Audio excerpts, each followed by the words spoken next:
میرے بندو، تمہاری نظر میں کامیابی کا معیار ہو سکتا ہے دنیا کی دولت اور دنیا کے خزانے ہوں، ہو سکتا ہے کہ تمہارے نظروں میں دنیا میں پیسہ کما لینا یہ کامیابی کا معیار ہو، لیکن میرے بندو کان کھول کر کے سن لو، فمن زحزح عن النار وادخل الجنت فقد فاز۔ میرے بندو قیامت کے دن کامیاب ہونے والا وہ ہوگا، قیامت کے دن پاس ہونے والا، سکسیسفل ہونے والا، سفل ہونے والا، کامیاب ہونے والا وہ انسان ہوگا جس کو ہم جہنم کی آگ سے بچا لیں گے اور جنت میں ڈال دیں گے۔ فمن زحزح عن النار، جس کو ہم جہنم کی آگ سے بچا لیں گے، وادخل الجنت، اور جنت میں ڈال دیں گے، فقد فاز، وہی کامیاب ہوگا، چاہے وہ دنیا میں کسی جھوپڑی میں رہتا رہا ہو، غریبی اور غربت کی زندگی گزارتا رہا ہو، اگر اس نے اس چیز کو پا لیا، جہنم سے بچ گیا اور جنت میں چلا گیا، وہ کامیاب ہے اور بہت بڑے محلوں میں رہتا تھا، لیکن اگر قیامت کے دن ہمارے عذاب سے نہیں بچ پایا تو وہ ناکام ہے، چاہے وہ تمہاری نظروں میں بہت بڑا کامیاب انسان۔ اس کے بعد اللہ تعالیٰ نے آیت کریمہ کا جو آخری ٹکڑا ہے اس میں ایک بڑی پیاری بات اور بڑی اہم بات بتائی کہ آدمی آج موت سے غافل کیوں ہے۔ اپنے ہاتھوں سے جنازے اٹھاتے ہیں، ہم قبرستان لے کے جاتے ہیں اور اپنے ہاتھوں سے اپنے قریبی رشتہ داروں کو دفن کرتے ہیں، منو مٹی کے نیچے دفن کر کے چلے آتے ہیں، پھر بھی ذرہ برابر ہمارے دل میں موت کا ڈر نہیں پیدا ہوتا، موت کا احساس نہیں پیدا ہوتا۔ کیوں؟ اللہ نے فرمایا وَمَا الْحَيَاةُ الدُّنْيَا، میرے بندو جس دنیا کی زندگی کے چکر میں تم موت کو بھولے بیٹھے ہو، جس دنیا کی وجہ سے تمہیں موت سے عبرت نہیں ملتی ہے، وَمَا الْحَيَاةُ الدُّنْيَا إِلَّا مَتَاعُ الْغُرُورِ، یہ دنیا کی زندگی تو دھوکہ ہے، یہ دنیا تو دھوکے باز ہے، یہ دنیا تو بے وفا ہے، اس دنیا نے آج تک کسی سے وفا نہیں کی ہے۔ کوئی بتا دو، بہت بڑا آدمی تھا اپنے زمانے کا فرعون، بہت بڑا آدمی تھا، اتنا بڑا تھا کہ وہ اپنے آپ کو رب کہتا تھا، لیکن جب فرعون کا انجام آیا، جب فرعون کی موت کا ٹائم آیا، اللہ تعالیٰ نے موسیٰ علیہ السلام کو حکم دیا کہ اے موسیٰ تم اپنی لاٹھی کو پانی پر مارو۔ موسیٰ علیہ السلام نے لاٹھی کو پانی پر مارا، پانی میں راستہ بن گیا، دریائے قلزم میں راستہ بن گیا۔ موسیٰ علیہ السلام اور ان کے ساتھی آگے آگے جا رہے ہیں، پیچھے پیچھے فرعون پیچھا کر رہا ہے۔ موسیٰ علیہ السلام اور بنی اسرائیل جب دریائے قلزم کو پار کر گئے اور فرعون اور اس کے ساتھی جب سمندر کے دریا کے بیچ میں پہنچے، اللہ نے پانی کو ملا دیا، پانی کو ملا دیا اور فرعون ڈوب کر کے مر گیا، فرعون کے سارے ساتھی مر گئے، فرعون کے سارے درباری مر گئے۔ اب اللہ نے ذرا نقشہ کھینچا ہے میرے بھائیو، قرآن کریم کے اندر سورہ دخان کے اندر فرمایا کم ترکو من جنات وعیون، میرے بندو دیکھو فرعون مر گیا، فرعون چلا گیا اور اپنے پیچھے کتنے بڑے بڑے محلوں کو چھوڑ کے چلا گیا، کتنے بڑے بڑے باغات کو چھوڑ کے چلا گیا، کتنے شاندار شاندار چشمے اور فوارے اس کے کھیتوں میں، اس کے باغیچوں میں۔ کم ترکو من جنات وعیون، میرے بندو ذرا دیکھو تو صحیح، فرعون اور اس کے ساتھی چلے گئے اور اپنے پیچھے بڑے بڑے محل چھوڑ کے چلے گئے، وَزُرُوعٍ وَمَقَامٍ کَرِيمٍ، بہت بڑے بڑے کھیت تھے فرعون کے پاس، بہت بڑی بڑی بلڈنگیں تھی، بڑے بڑے محل تھے، سب چھوڑ کے چلا گیا فرعون۔ وَنَعْمَةٍ كَانُوا فِيهَا فَاكِهِينَ، اور فرعون نے اپنے پیچھے اپنا سارا عیش و آرام چھوڑ دیا، بڑے عیش و آرام سے رہتا تھا، بڑے نرم بستروں پر سویا کرتا تھا۔ آج ان بستروں پر کوئی سونے والا نہیں ہے، آج ان محلوں میں کوئی رہنے والا نہیں ہے، آج ان چشموں سے کوئی پانی پینے والا نہیں ہے، آج ان باغیچوں سے کوئی پھل توڑنے والا نہیں ہے۔ اللہ فرماتا ہے وَأَوْرَثْنَاهَا قَوْمًا آخَرِينَ، فرعون اور اس کے ساتھی چلے گئے اور ہم نے اس کے محلوں کا وارث کسی اور کو بنا دیا۔ مرتے ہیں ہم زمین کے لیے، مرتے ہیں ہم پراپرٹی کے لیے، ایک ایک فٹ زمین کے لیے بھائی بھائی میں مقدمہ بازی ہو رہی، کچہریوں میں چلے جاؤ، عدالتوں میں چلے جاؤ، مسلمانوں غیر مسلموں کے کیس کم ملیں گے، مسلمانوں کے کیس آپ کو زیادہ ملیں گے۔ لالچ اور مال کی محبت بھری پڑی ہے، کس کے لیے میرے بھائی، کس کے لیے تم پراپرٹیاں بنا رہے ہو؟ بناؤ گے تم، رہے گا کوئی اور، آباد کوئی اور ہوگا اور حساب تم دو گے. سب ٹھاٹ پڑا رہ جائے گا جب لاد چلے گا بنجارا. موت نے چھوڑا ہے کسی کو؟ کروڑوں کی سمپتی ہے آپ کی، موت آئی، ساری پراپرٹی آپ کے وارثوں کی ہو گئی. آپ کو کیا ملا؟ 2 گز زمین ملے گی، وہ بھی اگر آپ اپنے گھر میں مرے ہیں تو ملے گی. فلائٹ کریش کر گئی، جہاز ہوا میں ختم ہو گیا تو لاش بھی آپ کی نہیں ملے گی. پانی میں ڈوب کے مر گئے تو شاید مچھلیاں آپ کے لاش کو لقمہ بنا لیں، کھا جائیں. میرے بھائیوں، اربوں کی سمپتی کمانے والا آج 2 گز زمین کا مالک ہے. جو اپنے کپڑے سلیکٹ کر کے اور قیمتی اور مہنگے کپڑے پہنتا تھا، آج ایک معمولی سا کفن کا کپڑا اس نے پہنا ہے. اور کسی کہنے والے نے بڑی اچھی بات کہی ہے کہ کفن ہی وہ کپڑا ہے دنیا کا جس نے پہنا اس نے دیکھا نہیں، جس نے دیکھا اس نے پہنا نہیں. آج تک کوئی ایسا نہیں ہے جس نے اس کپڑے کو پہن کر کے دیکھا ہو. جس نے پہنا اس نے دیکھا نہیں، جس نے دیکھا اس نے پہنا نہیں. یہ کفن کا کپڑا ہے، یہ انسان کی حقیقت ہے. جس دنیا کے لیے ہم موت کو بھولے بیٹھے ہیں، وہ دنیا کتنے دنوں تک ہمارا ساتھ دیتی ہے؟ موت کا ٹائم آتا ہے، مال سارا ہمارا دوسروں کا ہو گیا، 1 روپیہ بھی ہمارے ساتھ جانے والا نہیں ہے. اب رشتہ دار بچے، بچے بچے، بیوی بچی، گھر والے بچے. چلو وہ لوگ تھوڑا ساتھ دیتے ہیں، آپ کو نہلاتے ہیں، کفناتے ہیں، دفناتے ہیں، 2-4 دن آنسو بہاتے ہیں، اس کے بعد وہ بھی بھول جاتے ہیں. گھر والے بھی آپ کو قبر میں آ کر کے نہیں پوچھیں گے کہ قبر میں کیسی زندگی گزر رہی ہے، گرمی لگ رہی ہے کہ ٹھنڈا لگ رہا ہے، پریشانی ہے کہ آسانی ہے، فرشتوں کے سوال کا تم نے صحیح جواب دیا کہ نہیں دیا. کوئی مدد نہیں کر پا رہے، گھر والے بھی مجبور ہیں، بے بس ہیں. جس بچے کے لیے آپ نے اپنی ساری زندگی لگا دی، جس بچے کا فیوچر بنانے کے لیے اور کیریئر بنانے کے لیے آپ نے حرام کاروبار بھی کیا، وہ بیٹا بھی آپ کے مرنے کے بعد کچھ نہیں کر سکتا ہے. آپ کی جنازے کی نماز پڑھ دے بس یہی بہت ہے. وہ بھی آج 90% لوگوں کو جنازے کی نماز کا طریقہ بھی نہیں آتا. سروے کر چکے ہیں ہم، جائزہ لے چکے ہیں، 90% لوگوں کو جنازے کی نماز کا طریقہ بھی نہیں آتا. اللہ رحم کرے. جنازے کی دعائیں نہیں معلوم ہے. کتنے لوگوں کو پتہ ہی نہیں جنازے کی نماز میں سورہ فاتحہ بھی پڑھنی چاہیے. میرے پیارے ساتھیوں، مال نے تو مرتے ہی، دم توڑتے ہی ساتھ چھوڑ دیا. گھر والوں نے کچھ دیر تک ساتھ دیا، نہلایا، کفنایا، دفنایا، 3-4 دن آنسو بہائے.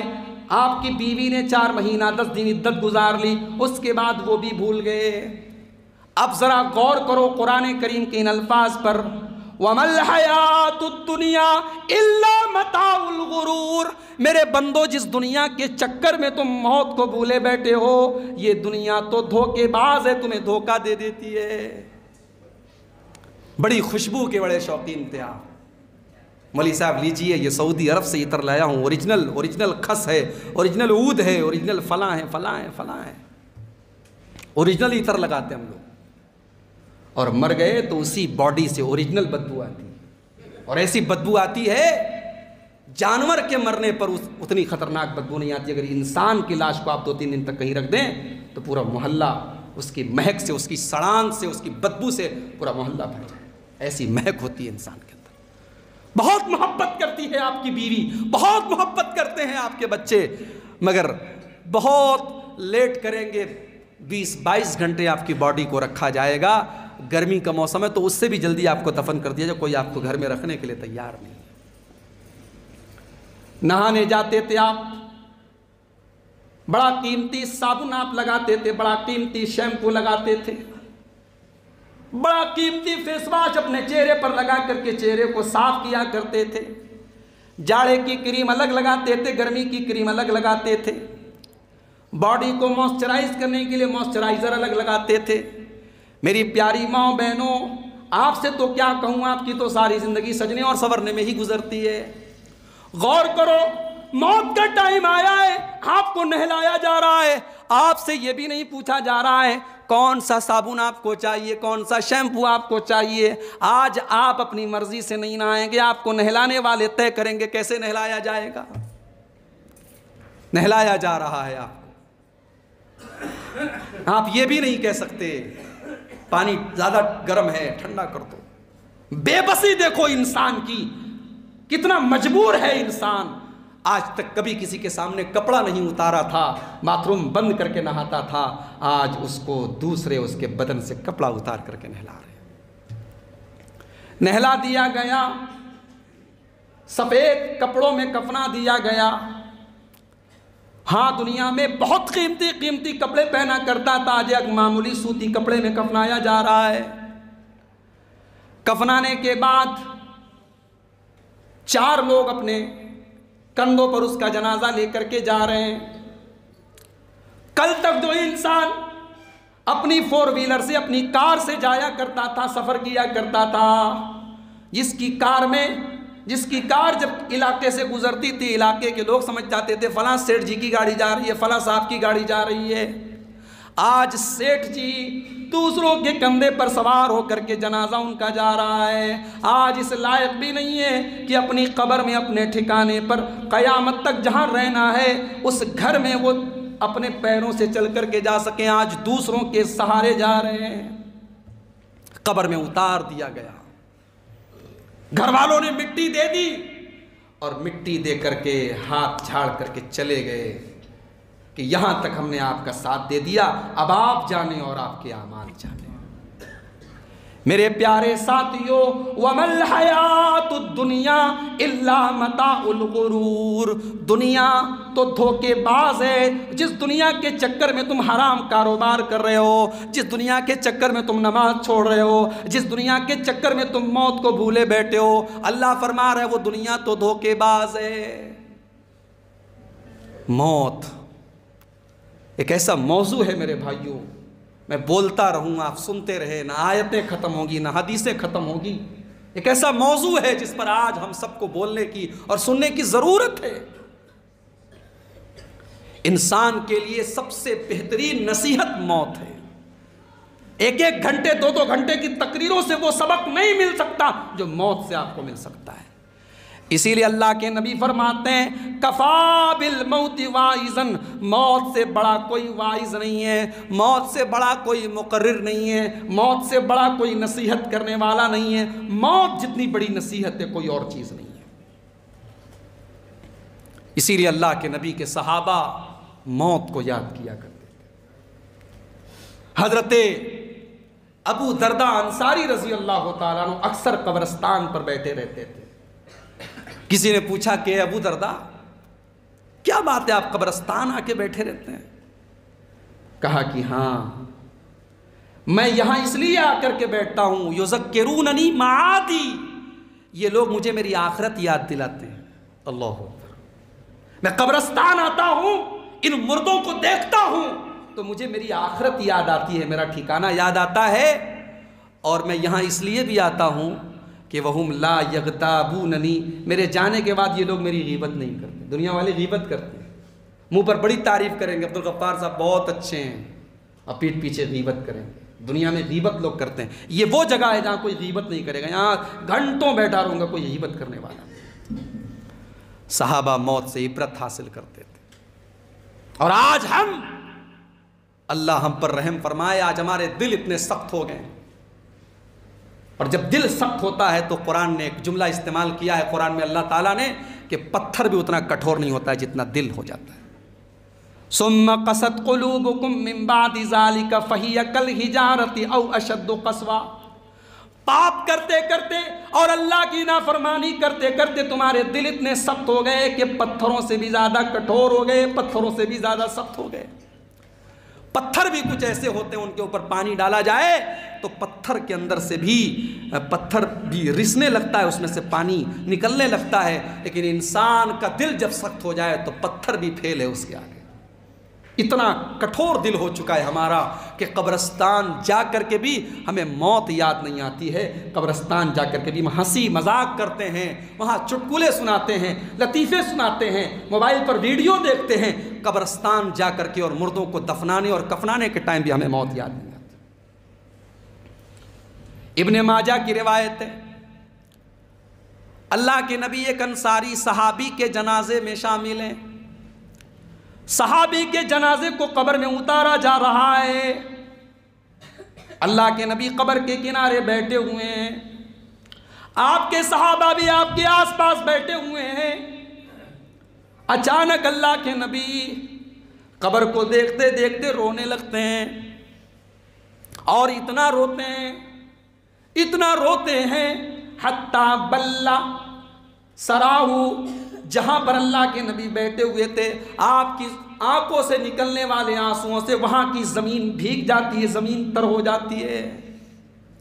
اس کے بعد اللہ کے نبی اپنے صحابہ سے کہتے ہیں لِمِثْلِ هَذَا فَأَعِدُّوا يَا إِخْوَانِي، اے میرے صحابہ اس دن کی تیاری کرو، اس قبر کی تیاری کرو، یہاں آنے کی تیاری کرو. یہاں تمہیں آنا ہے، اس جگہ تمہیں آنا ہے، یہ منزل تم سب کو دیکھنی ہے، یہاں کی تیاری کرو.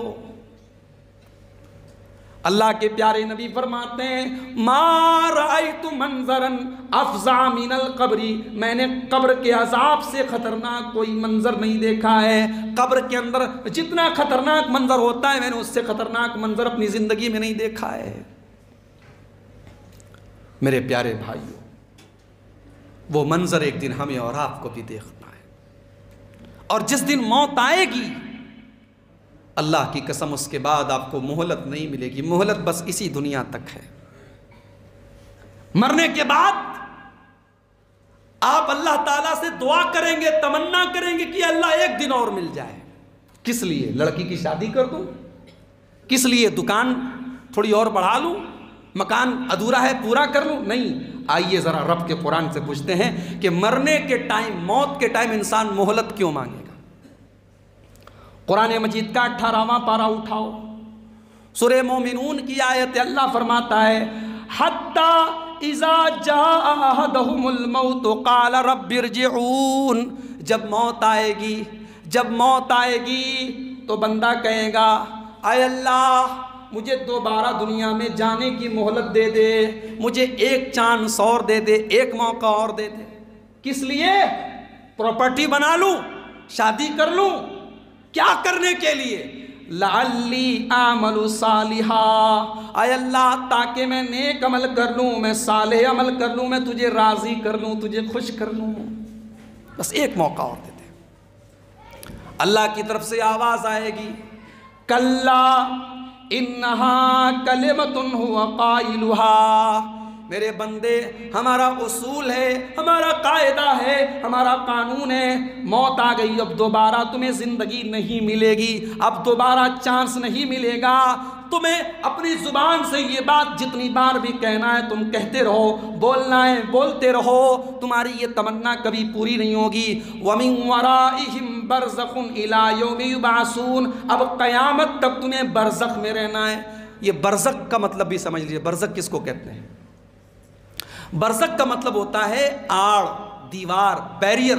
جیسے یہ دیوار ہے، اب دیوار کے اس پار کی چیز ہمیں نظر نہیں آ رہی ہے، تو اس پار اور اس پار کے بیچ میں جو بیریئر ہو اس کو برزخ کہا جاتا ہے. اب یہیں سے ایک بات یہ معلوم ہوئی کہ قبر کے اندر کیا ہو رہا ہے ہم نہیں اندازہ لگا سکتے. ہمیں قرآن و حدیث میں جتنا بتایا گیا ہے ہم اس پر ایمان رکھتے ہیں. ہمارے اور قبر والوں کے بیچ میں ایک برزخ ہے، ایک بیریئر ہے، اور یہ کہہ سکتے ہیں کہ دنیا اور آخرت کے بیچ کی زندگی اور بیریئر ہے قبر کی زندگی. بہت سارے لوگ نہیں مانتے قبر کے عذاب کو، بولتے قبر کا عذاب کہاں سے آ گیا، بولتے قرآن میں کہیں عذاب قبر کا ذکر نہیں ہے. قرآن میں صرف ایک زندگی اور ایک موت، یا دو زندگی اور دو موت کا ذکر ہے. قرآن میں کہیں پر بھی عذاب قبر کا ذکر نہیں ہے. آؤ میں آپ کو بتاتا ہوں قرآن میں عذاب قبر کا ذکر کہاں ہے. اللہ فرماتا ہے یاد کرو جب موت آتی ہے، روح کے نکلنے کا ٹائم آتا ہے اور ہمارے فرشتے جان نکالنے کے لیے آتے ہیں. وَالْمَلَائِكَةُ بَاسِطُو أَيْدِيهِمْ، جب جان نکلنے کا ٹائم آتا ہے، روح کے نکلنے کا ٹائم آتا ہے، فرشتے اپنے ہاتھوں کو بڑھاتے ہوئے کہتے ہیں الیوم تجزون عذاب الہون بما کنتم تکذبون، اللہ کے بندو آج تمہیں دردناک عذاب دیا جائے گا، الیوم تجزون عذاب الہون، آج تمہیں عذاب دیا جائے گا۔ غور کرو یہ کون سا عذاب ہے جو جان نکالنے کے ٹائم فرشتہ کہہ رہا ہے؟ یہ وہی عذاب قبر ہے جس کا ذکر اللہ تعالیٰ قرآن میں کر رہا ہے، سورہ انعام کے اندر کر رہا ہے۔ اور آگے بڑھیے، فرعون کے بارے میں اللہ نے فرمایا النار یعرضون علیہا غدوا وعشیا، فرعون کے اوپر اور فرعون کے ساتھیوں کے اوپر صبح شام جہنم کی آگ پیش کی جاتی ہے، جہنم کی آگ پر ان کو پیش کیا جاتا ہے، جہنم کی آگ میں ان کو ڈالا جاتا ہے۔ علماء نے لکھا ہے جہنم کی آگ سے مراد یہاں قبر کا عذاب ہے، اس لیے کہ آخرت میں تو نہ صبح ہوگی نہ شام ہوگی، یہاں کہا جا رہا ہے کہ صبح شام ان کو جہنم کی آگ پر پیش کیا جائے گا۔ یہ کون سا عذاب ہے؟ یہ عذاب قبر ہے، یہ عذاب قبر ہے جس کا ذکر اللہ تعالیٰ قرآن میں کر رہا ہے۔ اور آگے بڑھیے، قرآن کا 14واں پارہ کھولیے، اللہ فرماتا ہے یثبت اللہ الذین آمنوا بالقول الثابت، اللہ اپنے ایمان والے بندوں کو ثابت قدم رکھے گا، مضبوط رکھے گا، ان کی مدد کرے گا۔ اللہ کے پیارے نبی فرماتے ہیں یہاں عذاب قبر کا ذکر کیا جا رہا ہے، اللہ اپنے مومن بندوں کو قبر کے عذاب سے بچائے گا اور قبر کے فتنے سے بچائے گا، قبر کے اندر ثابت قدم رکھے گا۔ اور سب سے بڑی اور اہم بات کہ یہ اصول ہی غلط ہے کہ قرآن کے اندر کوئی بات آئے گی تو مانیں گے، حدیث کے اندر چاہے وہ 1000 بار آئی، یہ کوئی اصول نہیں ہے، کوئی قاعدہ نہیں۔ شریعت قرآن اور حدیث دونوں کا نام ہے، یہ قاعدہ تم بنانے والے کون ہوتے ہو کہ قرآن میں آئے گا تو مانیں گے، حدیث میں نہیں آئے گا، حدیث میں آئے گا تو نہیں مانیں گے۔ بہت ساری چیزیں ہیں جن کا قرآن میں ذکر نہیں، حدیث میں ذکر ہے۔ قرآن بار بار کہتا ہے نماز پڑھو، اقیم الصلاۃ، نماز قائم کرو۔ قرآن میں رکوع کا ذکر ہے، قرآن میں سجدہ کا ذکر ہے، لیکن قرآن میں رکوع میں کیا پڑھا جائے کہیں موجود نہیں ہے، سجدے میں کیا پڑھا جائے کہیں موجود نہیں ہے، تشہد میں کیسے بیٹھا جائے قرآن میں کہیں ذکر نہیں ہے، سلام کیسے پھیرا جائے قرآن میں کہیں ذکر نہیں ہے، کتنے ٹائم کی نماز پڑھی جائے کچھ ذکر نہیں ہے، کتنی رکعت پڑھی جائے کہیں ذکر نہیں ہے۔ اگر آپ صرف قرآن سے نماز پڑھنے کی کوشش کریں گے آپ ایک وقت کی اور ایک رکعت نماز نہیں پڑھ پائیں گے۔ قرآن کہتا ہے سال میں 12 مہینے، ان عدت الشہور عند اللہ 12 شہرا، 12 مہینے، لیکن پورے قرآن میں کہیں پر بھی 12 مہینوں کے نام نہیں بتائے۔ قرآن کہتا 12 مہینوں میں 4 مہینے حرمت والے ہیں، حرام مہینے ہیں، وہ 4 مہینے کون سے حرام ہیں قرآن میں کہیں نہیں لکھا ہے۔ میرے بھائیوں یہ اصول ہی غلط ہے، یہ اسلام کے دشمنوں کا بنایا ہوا اصول ہے کہ قرآن میں بات آئے گی تو لے لیں گے چاہے حدیث میں آئی ہو۔ عذاب قبر کا ذکر حدیثوں میں ملتا ہے۔ میرے پیارے نبی کائنات کے امام رحمت للعالمین جب نماز پڑھتے تھے ہر نماز میں آپ اللہ سے دعا کرتے تھے اللہم انی اعوذ بک من عذاب القبر، اے اللہ میں تیری پناہ چاہتا ہوں قبر کے عذاب سے۔ اور یہاں پر ایک بڑے نقطے کی بات آپ کو بتاؤں کہ قبر جو ہے، قبر کے اندر جب ہم کسی کو دفناتے ہیں تو قبر اس کو دبوچتی ہے۔ اللہ کے رسول نے صحیح حدیث میں فرمایا، مسند احمد کی صحیح حدیث میں، ان للقبر زغتۃ، قبر دبوچتی ہے اور قبر سب کو دبوچتی ہے۔ اگر قبر کے چنگل سے اور قبر کے دبوچنے سے اگر کوئی بچتا تو اللہ کے نبی فرماتے ہیں میرے پیارے صحابی سعد ابن معاذ بچتے، لیکن ان کو بھی قبر نے دبوچا، تھوڑی دیر تک دبوچا اور پھر چھوڑ دیا۔ یہ سعد ابن معاذ کون ہیں؟ یہ مدینہ کے اندر قبیلے اوس کے سردار ہیں اور اللہ کے نبی کے بڑے جلیل القدر صحابی ہیں۔ ان کا وزن بہت ہیوی تھا، بہت بھاری بھرکم تھے۔ جب ان کا جنازہ نکلا صحابہ نے ان کا جنازہ اٹھایا تو صحابہ نے کہا اے اللہ کے نبی سعد ابن معاذ کا وزن تو بہت زیادہ ہے لیکن جنازہ بہت ہلکا ہے، آخر کیا بات ہے؟ منافقین نے مذاق بھی اڑایا اور الٹی سیدھی باتیں بھی کہی کہ دیکھو ان کے جنازے کا وزن بالکل ہلکا ہو گیا ہے۔ اللہ کے نبی نے فرمایا اے میرے صحابہ تمہیں کیا معلوم کہ سعد ابن معاذ کے جنازہ میں ایسے لوگ شامل ہیں جو تمہیں نظر نہیں آ رہے ہیں. سعد ابن معاذ کے جنازے میں 70,000 فرشتے بھی شامل ہیں جو تمہیں نظر نہیں آ رہے ہیں, اور ان کے جنازے کو اٹھانے والوں میں فرشتے بھی شامل ہیں. فرشتوں نے ان کا جنازہ اٹھایا تھا. اتنا اونچا مقام ہے حضرت سعد ابن معاذ رضی اللہ تعالیٰ عنہ. اللہ کے نبی ان کے بارے میں فرماتے ہیں کہ اگر قبر کی پکڑ سے اور قبر کے دبوچنے سے اگر کوئی بچتا تو سعد ابن معاذ بچتے, لیکن وہ بھی نہیں بچے. اسی لیے علماء نے کہا ہے کہ قبر سب کو دبوچے گی. یہ الگ بات ہے کہ جو مومن ہوگا, جو اللہ کا نیک بندہ ہوگا, اس کو دبوچ کر کے فوراً چھوڑ دے گی, اور جو منافق ہوگا, جو مشرک ہوگا, جو کافر ہوگا, جو اللہ کا نافرمان ہوگا, اس کو قبر کے اندر بہت تکلیف ہوگی, اور اس کو جب قبر دبوچے گی تو جلدی چھوڑے گی. موضوع بڑا طویل ہو رہا ہے میرے بھائیو. وقت کی گھڑی کی سوئی بھی مجھے نظر آ رہی, 1 گھنٹے ہونے جا رہے ہیں. قرآن کریم کی 18ویں پارے کی آیت میں پڑھ رہا تھا کہ موت آئی, انسان نے مہلت مانگی, اللہ نے کہا مہلت نہیں ملے گی, اب قیامت تک تمہیں یہی رہنا ہے. فَإِذَا نُفِخَ فِي الصُّورِ, اب قیامت تک تمہیں قبر میں رہنا ہے.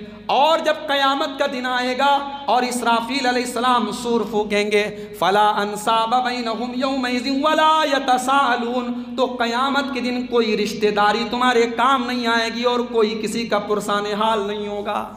دنیا میں ہم لوگ ایک دوسرے کی خیریت پوچھتے ہیں, قیامت کے دن کوئی کسی کی خیریت نہیں پوچھے گا. بیوی شوہر سے, شوہر بیوی سے, بچے ماں سے, ماں بچوں سے, کوئی کسی اس کی خیریت نہیں پوچھے گی.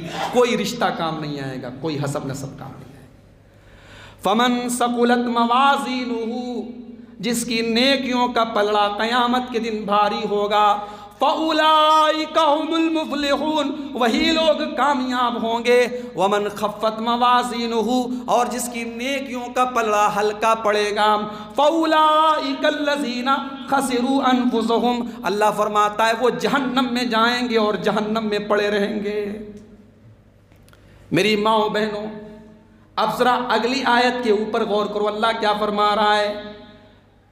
یوم تلفح وجوہہم النار, قیامت کے دن جب جہنم میں لوگوں کو ڈالا جائے گا, ان کے خوبصورت چہروں کو جہنم کی آگ جھلسا کر کے رکھ دے گی. یوم تلفح وجوہہم النار وہم فیہا کالہون, دنیا میں بڑے خوبصورت تھے, بڑے ہینڈسم تھے, بڑے اسمارٹ تھے. ٹک ٹاک پر ان کے ویڈیو آیا کرتے تھے, فیس بک پر وہ اپنی ڈی پی لگایا کرتے تھے, میک اپ کرنے کے لیے کھڑی ہوتی تھی, 1 گھنٹے تک میک اپ کرتی تھی. تلفح وجوہہم النار, جہنم کی آگ اس کے چہرے کو فرائی کر دے گی. اللہ اکبر, جہنم کی آگ چہرے کو فرائی کر دے گی, چہرے کو جھلسا دے گی. مئی اور جون کی گرمی میں ہم گھر سے نکلتے ہیں تو رومال ڈال لیتے ہیں, ہماری مائیں بہنیں اسکارف ڈالتی ہیں, جو پردہ نہیں کرتی ہیں بیچاری وہ بھی گرمی کے موسم میں اسکارف ڈال لیتی ہیں تاکہ چہرہ دھوپ سے جھلس نہ جائے. چہرے کی فکر ہے, دنیا کی گرمی سے چہرہ بچ جائے اس کی فکر ہے, جہنم کی آگ سے اپنے چہرے کو بچانے کی کوئی فکر نہیں. شادیوں کا سیزن آج کل چل رہا ہے, مجھے نہیں معلوم آپ کے شادیاں ہو رہی, بنارس میں اور علاقوں میں شادیوں کا سیزن ہے. جو عورت کبھی شوہر کے لیے میک اپ نہیں کرتی, کبھی شوہر کے لیے نہیں سنورتی, کبھی شوہر کے لیے قاعدے کے کپڑے بھی نہیں پہنتی, وہی عورت شادی میں جا رہی ہے تو پورا سج سنور کے دلہن بن کے جا رہی ہے, جبکہ اسے معلوم ہے کہ شادی میں وہاں پردے کا وہ ماحول نہیں رہے گا. مرد حضرات بھی وہاں شادیوں میں رہتے ہیں, ان کے سامنے بھی گزر ہوتا ہے, لیکن بے پردگی اور بے حیائی کا ایک سیلاب آج ہمارے یہاں شادیوں میں آ رہا ہے. مسلمانوں کے گھروں کی لڑکیاں, اور ایک قدم اور آگے بڑھ کے کہوں, دیندار گھروں کی لڑکیاں, جن کے باپ نمازی ہیں, جن کی مائیں تہجد پڑھتی ہیں, ان گھروں کی بیٹیاں آج ٹک ٹاک پر اپنے حسن کے جلوے بکھیر رہی ہیں, اپنی خوبصورتی کا منظر دنیا کو دکھا رہی. مسلمان تجھے کیا ہو گیا ہے؟ میری ماں بہنوں تمہیں کیا ہو گیا ہے؟ تم کون سی ڈگر پہ چل رہی ہو, کون سے راستے پر چل رہی ہو؟ میرے نبی نے ایسی عورتوں کو جو اپنی بے حیائی اور اپنے ننگے پن سے اپنے حسن کا مظاہرہ کریں, اور جو کپڑا پہن کر کے بھی ننگی ہوں, اور جو فلرٹ کریں مردوں کو اور لڑکوں کو اپنی طرف آکرشت کریں اور کھینچیں۔ اللہ کے نبی نے فرمایا جنت تو جانا بہت دور کی بات ہے، لا يدخلن الجنہ، ایسی عورتیں جنت کی خوشبو بھی نہیں پائیں گی، جنت میں جانا تو بہت دور کی بات ہے۔ میری پیاری ماں بہنوں، آج قرآن کریم کی اس آیت کو اپنے سامنے رکھو۔ تم اپنے چہرے کی کتنی فکر کرتی ہو، چہرے پر ایک پمپل بھی آ جائے، ایک ہلکی سی کیل مہاسے بھی آ جائیں تو مہنگی مہنگی کریمیں خریدتی ہو۔ اللہ فرما رہا ہے یوم تلفع وجوہہم النار وہم فیہا کالہون، میرے بندو میری بندیو، جہنم کی آگ تمہارے چہروں کو جھلسا دے گی۔